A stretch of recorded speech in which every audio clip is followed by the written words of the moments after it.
Seeking the truth never gets old, even when it hides in the shadows. Immerse yourself in the world of June's Journey, a free-to-play hidden object game set in the roaring 20s. Solve the mystery of the devious gossip spreader and celebrate our 7th anniversary with exclusive events, never-before-seen decorations, thrilling mysteries, and exciting giveaways. The adventure and the gossip awaits. Are you ready for the journey? Download June's Journey today for free on Android or iOS.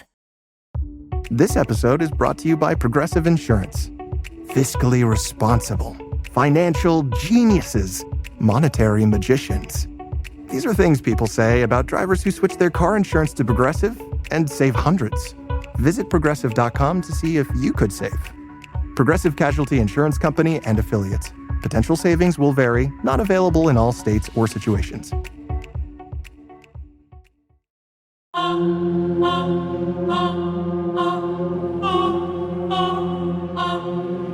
All right, so we're back with Laura Brand, serial killer whisperer, and this is episode 47, Laura. Wow. We've done 47 hours with you. Crazy. It is crazy. That is crazy. Doesn't feel like it. There's so much more to go. I mean, that's the thing. Yeah, we're just like scraping the tip of the iceberg, really. I know. I don't feel like we haven't even gotten to the meat and potatoes of your research and all. And we only played like a handful of recordings, and you have thousands of hours of this stuff. So yeah, we got a lot more. So people, if you're listening, there's still so much to cover. So much to cover. And we've really only done, this will be our third really offender we've covered. Yeah. Exactly. Yeah. That's third, it. Yeah. Third out of 50. Yeah. Yeah. That's crazy. Insane. All right. Well, today we're going to talk about Gargiulo. Mm-hmm. And so why don't you and I know you've been kind of doing some background work on this and trying to put together kind of lay out all his crimes. And if people don't remember who Gargiulo was, that was the one case where Ashton Kutcher was involved and was called as a witness because Gargiulo killed a girl that I don't know if it was a girlfriend, but someone he was going out on a date with. He was on his way there to go pick her up. Yeah, he was at her house the night of the murder. Yes. Yeah. So my story with Gargiulo starts in May of 2023. Mm-hmm. And this is about when they're dismantling death row. And, at that time, I had so many serial killers on my plate at that time. And some big ones I was, tackling at that time. And other inmates came to me, other death row inmates came to me saying that I needed to talk to Gargiulo. And I had said at the time, I'm just, my plate is full. I have too many to do at one. This is the most amount of serial killers I've ever covered in such a short amount of time. And they said, well, you need to talk to him because, he's going to be extradited to Illinois for an 18-year-old girl, Tricia, who he killed. And not only that, he's also talking about 9 other unsolved murders on the yard that he's never even been connected to. So, he was just bragging about it. He was bragging about it on the yard. Yeah. Mm-hmm. Bragging about Tricia and 9 others that he had killed that had never been connected to him. Tricia was his. Let's talk about Tricia because she was. Yeah. Well, I'm going to get into, I have a ton of notes. Yeah. We'll get into like his whole background of his case. Okay. But that's, pretty much the offenders came to me and said, you need to talk to this one. And, they had told me, he's kind of dim-witted. He's going to be easy for me to tackle because he's not like a Lawrence Bittaker or a Douglas Clark. He's more of kind of like a Bill Suff, you would put it as. But he was still a hard, a difficult one in different aspects, which I'll get into. But I'm going to cover like the background of his case and exactly what happened and who Tricia is and why he's being extradited and how Ashton Kutcher is involved in his case. And we'll play a lot of tapes of him coming up, because I have some really crazy tapes from Gargiulo. Today's episode is just kind of filling people in on all the intricate details of the background of the case, him, and all that stuff. Okay, great. Right. So I'll start with Tricia, because, you know, that's the first, you know, known crime, I guess you could say. But he has alleged that there was actually a couple before her. Michael Gargiulo, he was a middle child of 7 children in an Italian family. His father was ex-military. Mm-hmm. You know, not much is known about his background, but from what he's told me and what's been in the press is, you know, it was a pretty abusive background. And I did talk with one of his family members, like a close friend of the family, and they told me that he was kind of like the runt of the litter, or like the black sheep always, even as a child. You know, he was always getting in trouble. They would lock him in closets for hours at a time, jump out in masks and scare him. There was, you know, a lot of abuse going on in this household, allegedly. You know, but he denies that his mother was part of this abuse, which is alleged, and that there was abuse with his siblings. But that's what is alleged out there. But he denies it, at least to me. Mm-hmm. So they all grew up in Glenview, which is a suburb north of Chicago. So Gargiulo actually went to Glenview South High School, which is where Tricia Pacaccio, who's going to come into this story, where she went to. So Michael Gargiulo actually grew up it was 500 feet away from the Pacaccio's family, literally down the street. The Pacaccio family actually knew him since he was in 2nd grade, so 6 or 7 years old. He grew up in this household. Wow. Yeah. And his best friend was named Doug, which is Tricia's little brother. He was a year younger than Trish.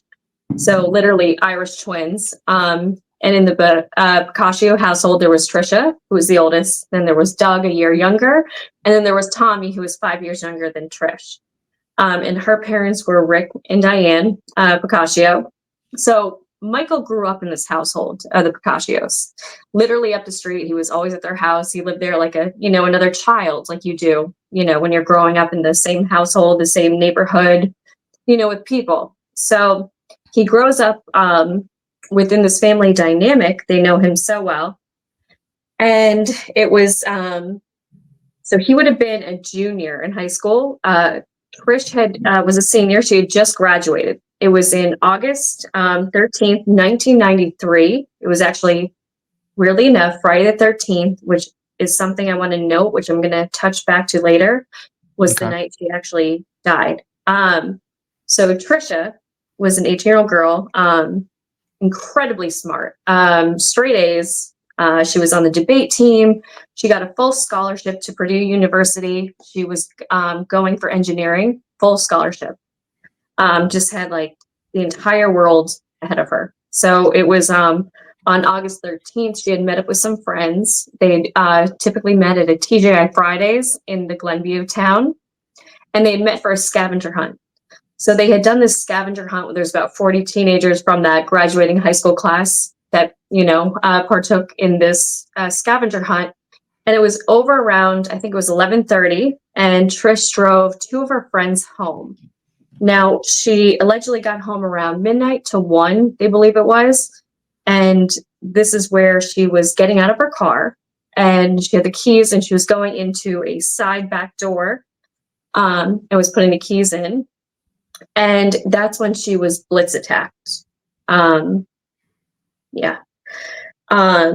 She was, they know she was, her left arm was twisted. There was a spiral fracture on her left arm, so it was broken. So somebody had blitzed her, twisted her left arm, broke it, and then she was stabbed 12 different times. And I've seen the autopsy reports. They were all, you know, for the main arteries, such as the carotid, that kind of thing. And she was left to bleed out on her side steps. The keys were in her hand, like she was trying to get in while she was stabbed to death. That is so horrifying. Her poor parents. I can't even. So the morning of her father worked for a telephone company, and her mother was a veterinary tech. And her mother that night had looked out the window and seen that her car was parked on the street and went to bed thinking she was already home. And her mother had went to work early that morning and didn't see the body. But her father had woke up to go to work. It was around 8:30. And when he came out, he saw 2 shoes, like on the steps. And that's when he had turned and saw his daughter's lifeless body. And he was also an Army vet. He had been to Vietnam. Not much, could shake him. But he reports that day he died. That moment, he died. Yeah. Oh, that's so sad. It's horrible. I can't even. And it's the neighbor. I mean, that's the thing that it's like insane. Like, so they didn't know it at the time, obviously. Obviously, yeah. And it gets crazier because, he starts screaming, and Doug reports, he ran. Doug just knew to run and called 911 for help. And his brother, Tommy, got up and they pulled the blinds down from the window and started running down the stairs towards their father. And these are the 2 brothers. The 2 brothers. Yes. Yeah. Yes. So as crowds coming is because the father was screaming, of course. And what's even more chilling is as a looky-loos are coming by the driveway, seeing what's going on. Michael Gargiulo is at the end of the driveway, and he was, and the father Rick actually saw Gargiulo, and this has been Gargiulo had been in his household like another child. So Rick had actually screamed out to him, find out who did this to my daughter when he saw him. Wow. So he said that to Gargiulo. Said that to Gargiulo. Yeah. Yeah. Wow. Mm-hmm. Yeah. And then so it never would have crossed their mind that he would have done something like that. He was like a second son. Growing up in your household, like Rob, could you imagine like your son's friend, growing up in your household? Yeah. Ever? Yeah. No. I mean, no. I mean, no. I mean, that's just, I mean, even growing up, there was a lot of friends I had, even ones that I thought were crazy. I wouldn't have thought that they were. No, you would never think that. You would never think that someone that close to your family that is in the house with you, we're working on, we have been working on the Noah Presgrove case. And one of the biggest issues with that is that it was Noah's best friends that were with him the night he died. And then his best friend keeps changing the story. Yeah. So it's very hard. And I can understand why for some of Noah's family members to believe that he could be responsible for something like that. Because when you have these kids in your house, they're like your family. They are. They're like other kids to you. I mean, even my son's friends, I look at as like, surrogate sons to me, right. I would never in a million years think, something like that happened, that they could even be a part of this or responsible. Although you have a different antenna. Right. You have a different viewpoint because of what you went through with your cousin. True. And your best friend. True. And also you've been interviewing all these serial killers about their childhood. I mean, you could probably see some behavior from kids and say, "Oh, that doesn't look copacetic." That, I mean. But this was in the 80s, right? 90s. Early 90s. Early 90s. 1993, right? Mm-hmm. No one was really looking at teenagers or people like that. Like he would be responsible for something like that. Plus a brutal murder, something as brutal as that. Right. Like it would be different if it was like she was just strangulated. If she was just strangled and she was strangled unconscious and killed that way. But, the way he did it with a, slashed her arteries, like he knew where to go. So horrifying. Where to go. Exactly. So who did they think did it? What did the cops think? Or better yet, go back. What was Gargiulo's reaction when the father said, "You need to find out who did this"? Well, I don't know. There was no reports of like his actual reaction to this. But I will say in Glenview, it was a middle class town, suburban town. There was barely any murders. So this was a shock to the entire community as well as law enforcement at the time. Mm-hmm. For something like this to happen. It was really shocking. And I mean, this is, parents weren't letting their kids out after they heard about this. They were scared to death. This wasn't normal for this community, for something like this to happen. Yeah. I mean, it was devastating. So Diane came home, found out her daughter had been, literally butchered on the side of their house, and she was trying to get in that night. It was so devastating. The family, they had to move out. They moved in with Diane's parents for a while just to get out of the house. Well, that and the guilt of them being inside when this happened and not knowing. We're not even hearing anything. Oh yeah, they saw the car, so they probably knew that they thought like, yeah, she's home. Yeah, it's fine. Right. She's 18. She's about to go to college. Like they can trust her to come in by herself, of course. Mm-hmm. And she's a responsible kid, straight A's, engineering, scholarship. Yeah, it's really wild. Were her parents asleep when she came home? Well, they had looked out and seen the car, and so she was killed going up to the house. Like that's what somebody had popped out of the bushes. Yeah, that's so freaking horrifying. Yeah, and what's even crazier is there was a pool party going on very close by that was going on late, and they were all interviewed. Everybody at this pool party, nobody heard anything. Nobody had seen anything suspicious.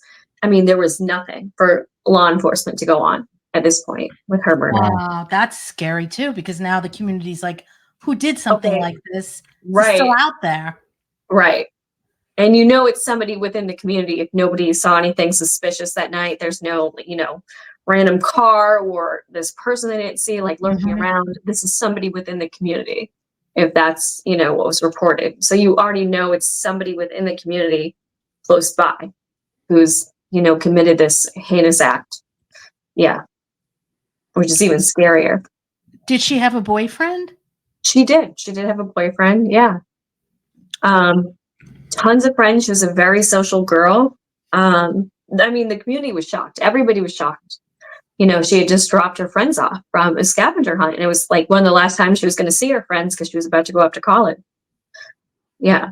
Where was she going to go to college? Purdue. Oh, to Purdue. Yeah, she got a engineering scholarship. Yep. What a shame. That is horrible. Bright future. Yeah. So, all right. So that's the day of the murder. Mm-hmm. The police, obviously, they see the crime scene, and what did they do? The police, how did they investigate this crime? Well, they did the best they could, but the case went cold. There wasn't much they could go on. I mean, there really wasn't anything. And back then, what's going to come into play later is DNA, but back then there was none, or we didn't have the technology back then. Exactly. In 1993. Yeah, they could collect DNA, but they couldn't process it. Like 2001 was when they started really being able to do it. That's actually when, the DNA does come into play. 2001, yeah. But at the time they collected it, but of course they couldn't do anything with it. They just knew. So the case kind of went cold pretty much for the next couple of years. It was, let's see. So Gargiulo at this point, was he even questioned at all? Did they question anybody around the? They did. I mean, they questioned everybody, in the town pretty much. He was questioned. Now, here's something interesting. And I have two different dates of when this happened. So I'm not going to say which date because I'm not sure which one. But we do know that after the murder, Gargiulo was bringing gifts to the house or to the parents. Mm-hmm. And this is something I have questioned Gargiulo about, and I will give you guys the tapes to play in future episodes, so you guys can hear his, rationale for that. But but he talks about, so he went to the Pacaccio's house, and of course at the time they still don't think anything of it. They don't think he's responsible until this very day, actually. So he knocked on the door, and Diane answered the door, and she was like, "Hi, Michael." And he gave a gift, and he said it was from his mother. But he said, I need to talk to Mr. Pacaccio, Rick. And she said, well, he's at work. And he goes, that's okay. I'll wait for him. And he sat in the kitchen and just waited for him for an hour, like dead silent, Diane reports. And Rick comes home from work, and he walks in. And Michael stood up about to talk to him. And his dad and sister came in through the garage saying, Michael, now. Like they just dragged him out of it before he could talk. Oh. Now, Michael's why. parents dragged him out Michael's of father, Father and and sister. Father and sister. Yes. So they knew. I know. See, I know exactly. I'm going to explain because I know the reason exactly what he was going to say to him. And this sister, which I will say, is completely estranged from the family. And what I can tell you from this is I'm completely estranged from my family because I think we all know I knew the truth. I've spoken out about it. And, Italian families, if you do that, you're exiled. Right. Mhm. And I can tell you, I guarantee you that his sister, who was there that day, who's now exiled from the family, is definitely exactly in the same boat that I am. She knows the truth. She doesn't agree with what's going on with the family. She's not backing anything up, just like me. And that's the separation divide. Got it. Got it. Mm-hmm. Yeah. So do you That think makes he was sense. going there to confess? Oh, no. I know exactly why he was going there. I Okay. found out. Yeah. Oh, it was not to confess. And Much that's in darker. that recording. It's not, I don't know if I think I do have some of it in the recording, but Oh, it's well, you much got to darker. tell us then. If it's not in the recording, you got to tell us why. Can you Should I say it tell now, us? or do you want me to leave it for No, save it for the the next recording. episode? Because if you're Yeah, going should I to say play the let's save it for recording, the we can talk recording about it because then. it is Okay. Well, now big. you got It me is all big. wired up now. I want to know. But that's okay. Let's save it for when we do the Okay. recording. All right. All right. I do know the reason. It's Okay. so much darker than you could ever think, and it made me cringe. Oh, wow. All right. So they pull him out before he gets They to. pull him out before he can do anything. Yeah, so that was when Diana Rick said he knows something, or that's when they started to think about him. And they went to the police and they told him what happened. They believe it, it is possibly Gargiulo. Okay. So, I mean, obviously, he's coming there to say something and then he just leaves, and I think he'd even said he has information about Trish. Got it. Then. Yeah. Okay, so let's see. Back my notes. Okay, so actually the investigation goes on to, this is going to be in the recording actually that I have coming up. So the police actually thought it was this other suspect who they called Suspect A. And what's funny is Gargiulo does talk about this suspect in the tapes. It wasn't. They finally ruled him out. But then, let's see, in 1998, this is when Michael moves to Los Angeles with his brother, Kenneth. Okay, so he goes there and he's trying to be an actor, model. There's some audition tapes you can find online of him, auditioning for movies. He doesn't really do anything. And he starts to work at the Rainbow Room. And ironically, this is yeah, what? 1998. Yeah. Why Are were you kidding me? Oh my God. I was hanging out there all the time in 1998. Were you really? Yes. He was a bouncer. What? He checked your ID. Oh my God. Okay. Well, I was just going to say, what's so funny about that, Cindy, is like one of the ways I connected with him. I was like, oh, we're both Italian. I used to hang out the Rainbow Room like every Friday. I was at the Rainbow Room. So I was like, oh my God, you worked at the Rainbow Room. He's like, yeah, we used to talk about the Rainbow Room all the time. That's crazy. You were at the Rainbow Room too?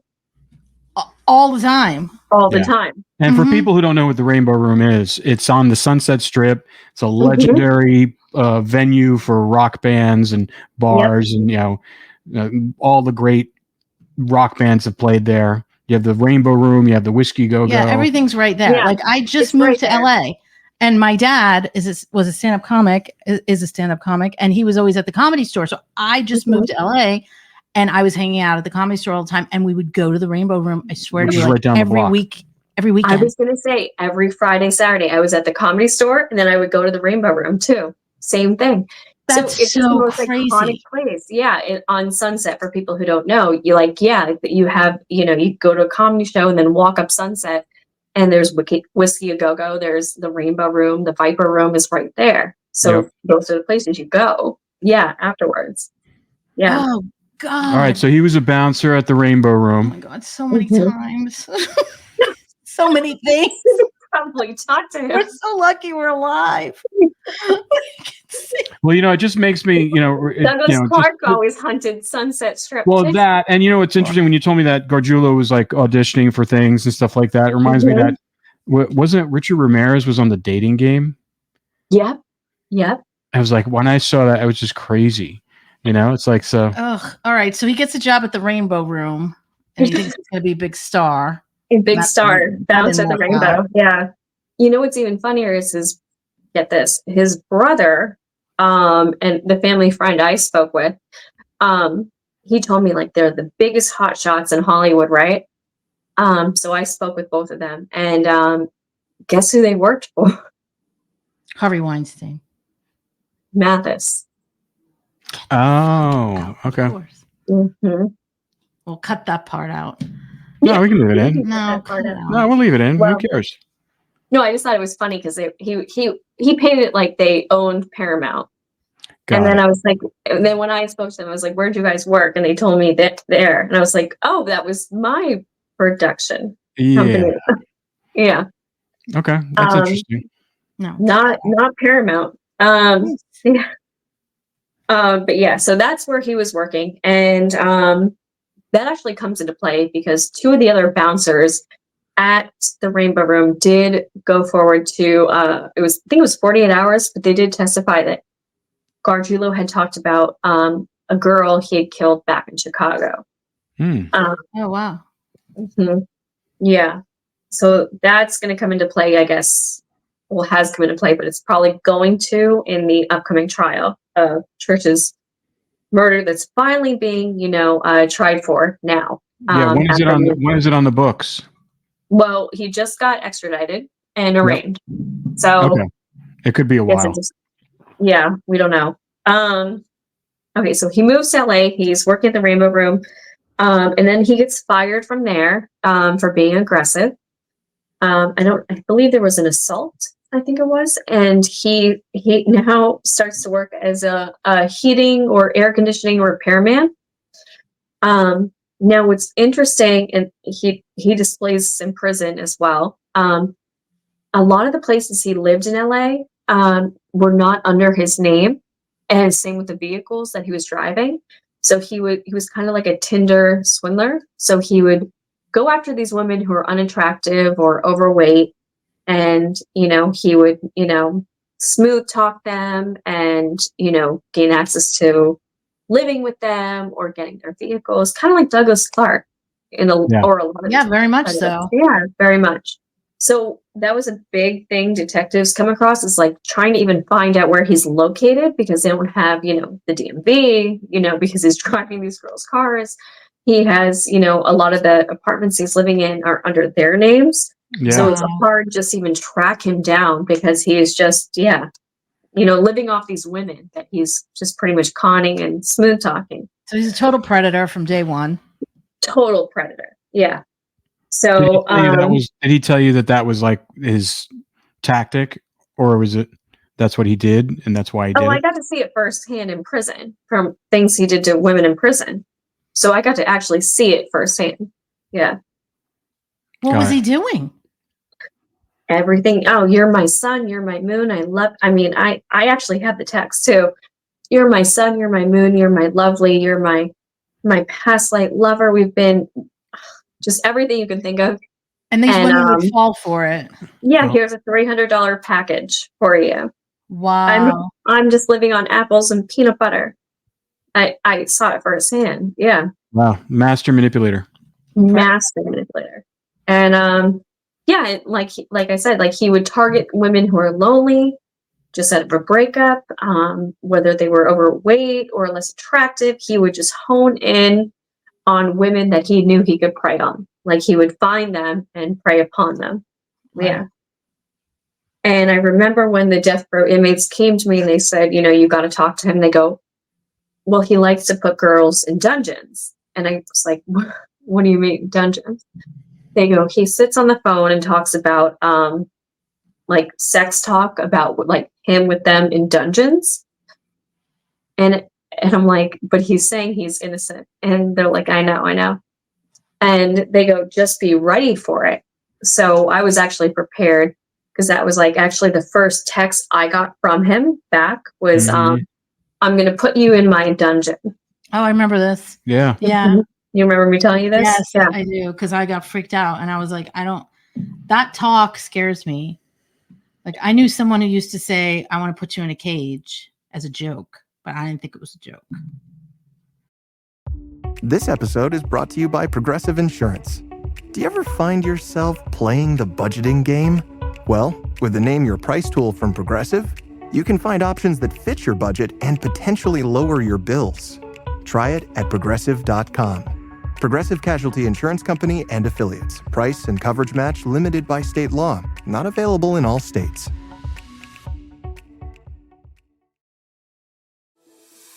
This episode is brought to you by Hill's Pet Nutrition. Every shelter pet deserves a second chance, and you're making it possible for thousands of them every day. Because when you feed your pet Hill's, you help feed a shelter pet, which helps make them healthy, happy, and more adoptable, changing their life forever. So they can change yours. Over 14 million shelter pets fed and adopted. Science did that. Visit hillspet.com/podcast to learn more. Beverly Hills Emergency. Somebody killed my parents. Pardon me? I came home and I found them. From the creators of Dahmer. Okay, you have to shoot first so that you don't back out. Okay. Based on the horrific true events. What are we gonna do this? Monsters, the Lyle and Eric Menendez story, now play only on Netflix. It's never a joke. I mean, No. Creepy shit. It's not a joke. Yeah, if you're saying I want to put you in a dungeon, I want to put you in a Exactly. cage. Right. So I hit him back with a picture of me actually in a big dungeon in Europe behind me. And I said, I doubt yours is bigger than mine. And put that. Wow. Wow. Because you never want these guys to think you're prey. No, Never. Oh, yeah. absolutely So you not. got- He's just like, he goes, I may be crazy, but you're cray too. Laura, Yeah. finish what you were saying. Well, yeah, that's it. Yeah. It's, you want to be, you're also the predator. Let them know. Mm-hmm. Like you're not going to stand for that type of bullshit. I wanted her to finish her thought. Well, I've Well, helped her. that was it. Yeah.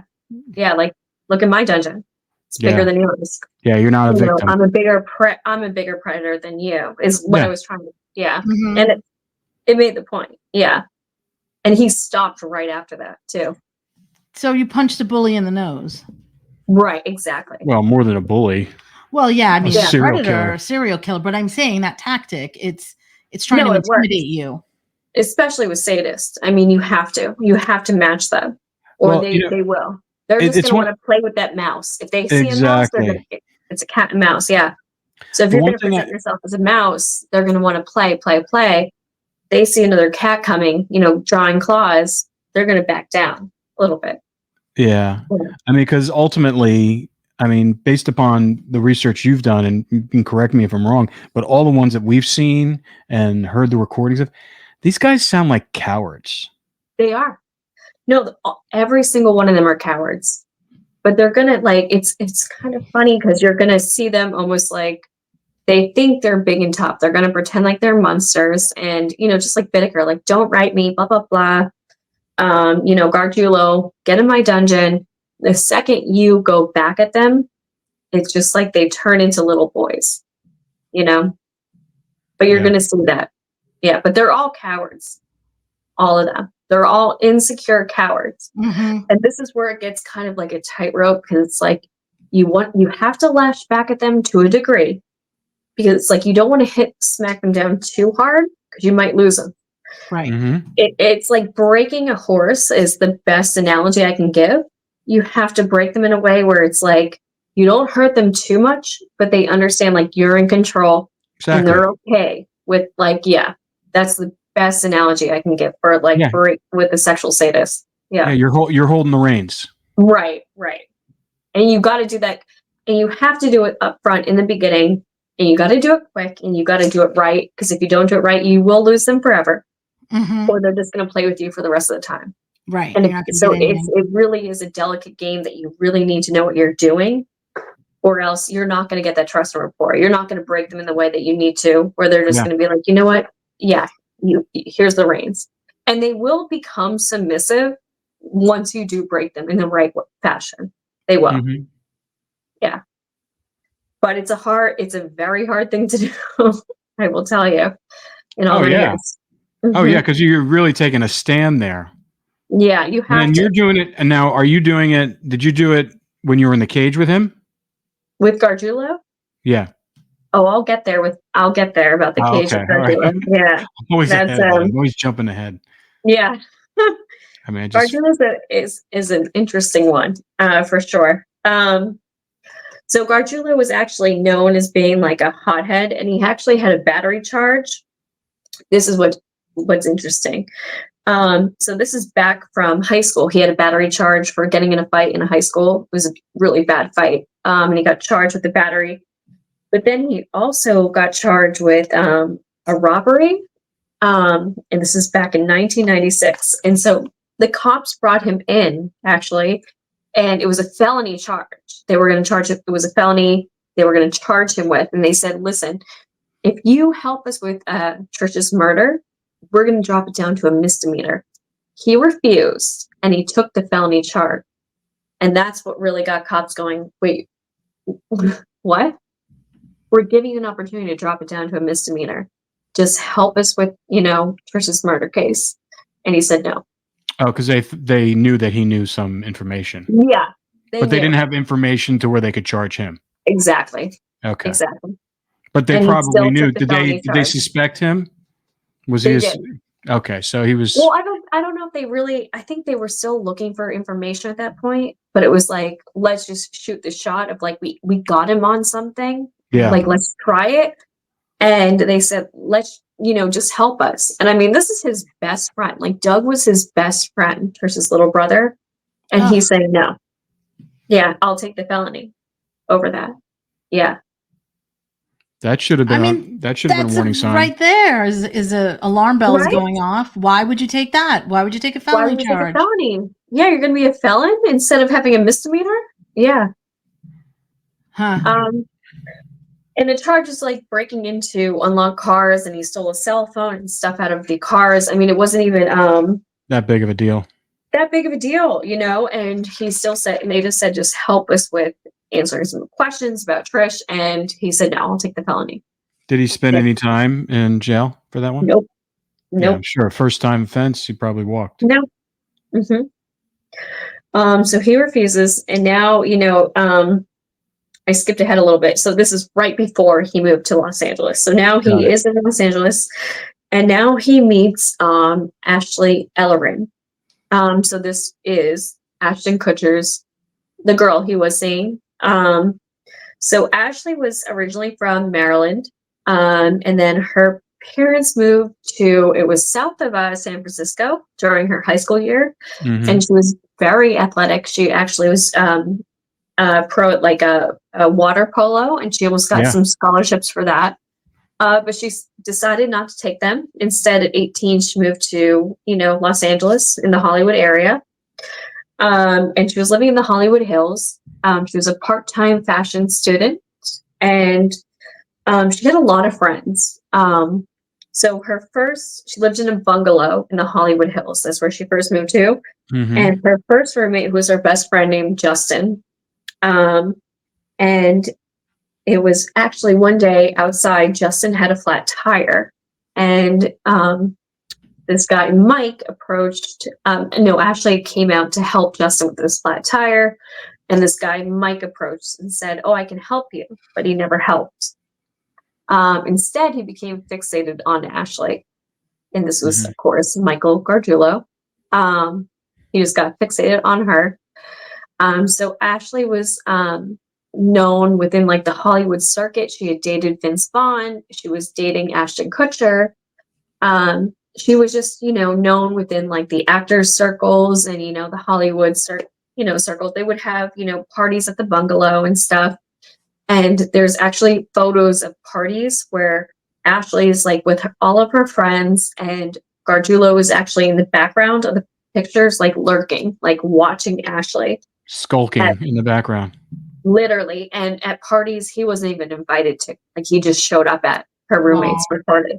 Yeah. I've seen some of those pictures. It's really creepy. They're creepy. They're really creepy because he so clearly doesn't belong in the picture. He's not talking to anybody. It's like her and her friends are doing selfies, and it's like and he's just dude in the background who clearly isn't invited, doesn't know anybody, just by himself watching her. It's really creepy. Yeah. Yeah, so then he starts showing up, and then Justin, her roommate, reports that he would be, out walking the dog, coming home, and he would see Mike in his truck watching the house. This is all hours of the night. Like, he would actually, walk the dog late at night, go to bed, wake up, and still see Mike watching the house when he woke up to get up and watch the dog. Like, still in the truck. Right, there. like creepy. Like, what are you doing there? All night. Like, all night. Yeah. Just watching the house. Was he homeless? No, he actually wasn't. So that'll come up where he's living. But yeah, no, he was just watching the house, literally stalking. It was very creepy. So he had, tried to go after her, and she just wasn't interested in him. But he told her that he did, like, what is it, the air conditioning or heat stuff. Yep. And she was actually trying to redo a lot of the bungalow. Her dad had flown down, and there was a lot of like paint, like they had been redoing the bungalow. And one thing that Ashley had called Mike for was to look at the furnace. So he had come over to look at the furnace, and just like with the flat tire, like, he looked at it but didn't do anything. He didn't know how to. Probably. But that was another thing is they believe the way, because there was no forced entry with her murder, is they believe that he got a key from, maintenance. And, a lot of serial killers are maintenance workers, and this is why, because they gain access to people's houses. Yep. Mm-hmm. So, he had been obviously stalking her. Now, Ashley had been dating Ashton Kutcher, and also her landlord, who did have a girlfriend. His name was Mark Durbin. So the night of her murder, she had been intimate with Mark, and Ashton was coming to pick her up that night it was after an award show for some type of after party. So it was about, Mark reports that he left at 8:15. Now, Ashton Kutcher says that he spoke with her, and he does have the phone records, at 8:24. And Ashton tells her he's just running late for their date. So then so Ashton Kutcher phones her at 10 p.m. to tell her he's going to be even later. But she does not answer at 10 p.m. Now, what's interesting is detectives believe that she was actually killed right after that first phone call with Ashton Kutcher at 8:24, because Mark Durbin, the landlord who she was also seeing, his friend had taken his dog for a walk in the park. Now, he reports that it was 8:25 to 8:30 at night, and this dog park was across the street from her bungalow. And while he was in this dog park, there was 2 female screams that actually sent chills down his spine. And the dog actually alerted at Ashley's house. Like, the dog wouldn't stop barking straight at Ashley's house. Oh, wow. He had to actually pull the dog away. He doesn't call 911, but the dog was alerting. So the detectives believe that right after this phone call with Ashton Kutcher, between 8:25 and 8:30, that this is when Ashley is actually killed. her roommate, Jennifer, comes home a little bit after that, like a little bit after 8:30, and forgot her keys and knocked on the door and no one answers. So Jennifer went back in the car with her boyfriend and ended up sleeping at her boyfriend's place that night, just thinking, Ashley had just already left with Ashton. Ashton Kutcher arrives at her house around, I think it's a little bit after 10:45, allegedly. He knocks on the door. He looks in the window. He reports that he sees what looked like spilled red wine. But you have to remember, at this bungalow, they've had a lot of parties, so she didn't think anything of it. So he leaves. But it was the next day when Jennifer came home from her boyfriend's, when she had her keys. She opens the door and she sees Ashley sprawled across 2 of the stairs, just bloodied. And it was a horrific scene. She was viciously stabbed in her arteries, just like Tricia. Even more so. Almost identical? Almost identical. And even more so, she was still in her bath. She had clearly just gotten out of the shower. Yeah, just like Tricia. Like, it was very vulnerable positions. Tricia was walking home, getting out of her car to walk into her house. Ashley's coming out of the shower in her bathrobe, literally getting out of her shower. And it was so grotesque. She was nearly decapitated. The detective said, like, it was just like the skin on her neck that was like holding her head together. That's how viciously she had been stabbed.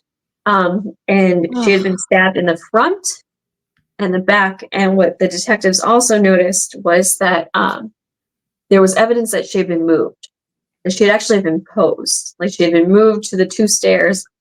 It was even crazier as Tricia, again, she was on the stairs. The hell's with the stairs? What does that say? I mean, from a serial killer's perspective, because stabbing seems like it's a really intimate way to kill someone. It is. It's a very intimate way to kill somebody. I'm going to get into Pickerism when I play some of the tapes with him, because, but I'll just give a general overview. But Pickerism is in the act of the penis you stab, because neither one of these girls were sexually assaulted. So the act of stabbing can actually take place. Penetration. Correct. Yes. And he is a sexual thrill killer. He might not be using the act of his penis, but he's using the act of a knife, which is the same thing. I'll go more into Pickerism as we go into it. Yeah. But yeah, so she was posed at the stairs just like Trish. But this displays obviously even more. I mean, she's nearly decapitated. Her arteries have just been gone for. The thing about Ashley, unfortunately, is there was no DNA evidence left at this scene of the crime. This is going to come big into play, unfortunately. But yeah, so this was Ashley Ellerin, and the detectives quickly rolled out, Ashton Kutcher and Mark Durbin, who was the landlord. She was also saying they both got rolled out pretty quickly. They were both, they were very helpful. They were both came to the police station and were helping detectives. And it was Justin and her roommate Jennifer who kept saying, "You've got to look into this guy, Mike." They just got a bad. They didn't know his name though. They just kept saying, "This guy, Mike," and the detectives, they had a lot because Ashley knew so many people in Hollywood, so there was like 100 people, of course, Hollywood. But they soon do start to look into Mike, and it starts with. I think it was, it was actually Mark Durbin runs into Mike later on, and he was always known to be braggadocious. And this is my experience of Mike Gargiulo too, is extremely braggadocious. And he runs into Mark and he says to him, he goes, "Oh, I'm suing this company. They ruined my truck and they messed up my back and I'm going to get millions." And Mark thought it was suspicious because he was walking fine, acting fine. But Mark reports this to the police. And the police look into this with the company that he claimed that he was suing for millions. And they said, we have no lawsuits pending, nothing. But the detective said, you know what, I'm going to do a 12-block search. This detective, amazing. And he does. And he finds this report of a near accident of a woman almost crashing into a man walking a dog. There was no actual collision, but this woman was scared to death, actually, by the guy's reaction and called 911. And it ended up being Michael Gargiulo, which they also found out that he had also stun gunned a woman the same year that he had killed Ashley. Yeah, this had gone reported, but there was no follow-up. So there's all these other, attacks on women, the stun gun, this woman with the dog who was scared to death. And then there were also death threats they found out with other women that he was threatening to kill. Oh, that's good police work right there. Right. And all he did was search this 12-block radius. So then he actually finds out his last name is Gargiulo, and he finds out where he's living. And it was on Orchard. So he actually goes to the place where he's living, and he sees that it's actually 2 blocks from Ashley's. And if you actually go on the roof of his place, you can actually see Ashley's bungalow. Oh, wow. Yeah. Could you see into it? Yeah. Oh. Imagine. Yeah. So then he goes to actually go back to interview Gargiulo, and turns out he is evicted. And now he's kind of lost in the wind because now he's, living on female, in their apartments and all of that. But he becomes a high suspect in Ashley's, murder. And while he's trying to actually find Gargiulo, he gets a call from Chicago. And now this time, forensic science has advanced, and they've been able to test. What year are we at now? Now we are at, I think it is 2001. Okay. Yeah, 2001. So now they're actually to test the DNA that was found on her fingertips and under her fingernails.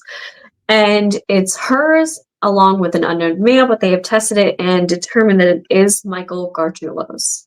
Wow. So they call LAPD, and they said, hey, we're trying to look for this guy. We're trying to track down this guy. And it's the same detectives who are looking into Ashley Ellerin's murder at the time. And was it LAPD or LA Sheriff's Department? It was LAPD. Okay. Yeah. And so Chicago says, we're looking from this cold case from 1993. Tricia, she's been stabbed. And we're looking into Michael Gargiulo. And the detective nearly drops the phone. He goes, well, we're looking into a 22-year-old female who has been stabbed to death here. And they said, how quick can you get here? And they actually said, we're down the street. They actually flew to LA. Wow. So the detectives meet up. Yeah. This is how quick it happened. And, they, are going over notes, and obviously it's very similar. These girls are on the street. They've been stabbed. Michael Gargiulo is both of their prime suspects, but they both can't find him at this point.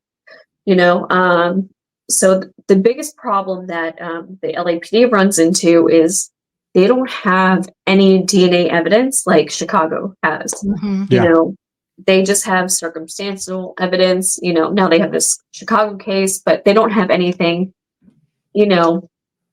really tying him to the scene of the crime.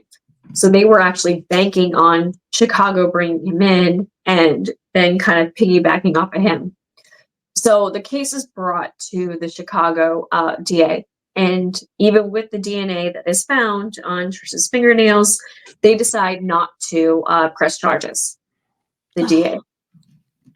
And this is a fatal mistake.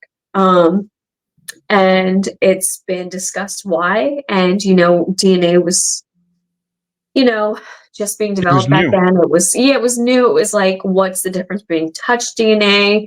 He was in their house. It could have been transferred type of thing. They really didn't know. I don't think the DA felt safe enough to go ahead with this type of like new evidence of DNA at that time. So he never pressed any charges, but also Tricia's parents were never aware that this was found or that it was Michael Gargiulo's DNA found So under they their didn't let them know anything. No, nothing. That's screwed up. It's very screwed up. They had no idea until finally LAPD contacted Tricia's parents, and they told them pretty much everything. Got it. Yeah. To kind of leverage. Mm-hmm. They wanted the parents to go to the DA and say, what the hell? Right. Because if the Chicago cops did it, they get in trouble. Right, exactly. Smart. So this happened, and they were like astonished, and of course, and they were trying to make things move, but unfortunately, because of politics, things weren't moving, and another murder happens. A third murder happens. This is why it's fatal when a serial killer is kind of running amok and not being brought to justice. So it was a 32-year-old woman named Maria Bruno. She was an aspiring model, and she had 4 children. She had just had a set of twins, infants. Yeah. She had just recently gotten separated from her husband, Irving. And then, they had just recently separated, like she had just gotten an apartment. But the night of her, and I'm talking 3 weeks, they'd been separated 3 weeks. She just got an apartment. They were just kind of taking space. So the night of her murder, her and her husband had gone out, trying to reconcile. They had 4 children. They just had 2 sets of twins, and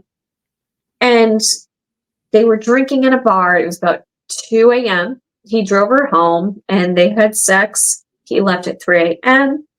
And the next morning, he came to her apartment, and he discovered she had been viciously killed within hours. Oh my God. So he left at 3 a.m. and then 3 a.m. So he was watching, obviously.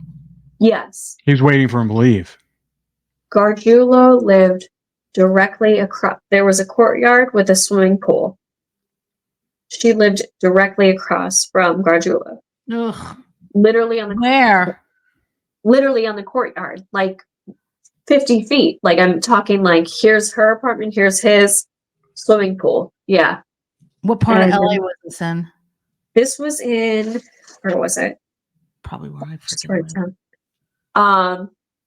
In the valley. I'm trying to think of the area. It was it's gonna come to you right after we do this. Right in the valley. But that's fine. That's fine. Yeah, and it was a very secure apartment complex she lived at because she wanted something very secure for her and her children. You needed a key card to even get into the premises. It was all gated. And the 3 weeks she had been living there, she had actually complained to a neighbor that this guy had been watching her, had been looking through her window. Even the neighbor had seen this guy looking through her windows and had been freaked out. He's a stalker. I mean, this is who he is. Well, what's really interesting is it's very easy. I mean, I'm sure you've, all this stuff, the fact that all his victims, he could observe them. He was living right next door to them or near them. He was like the first murder was next door neighbor, kid, always hanging out, could see them watching their movements, patterns, predator. Same with Ashley, same thing. You could see what she was doing, monitor her activities, watching what she was doing. This woman, the same thing. It just really, I mean, it's like when you lay it out like that, it's very clear.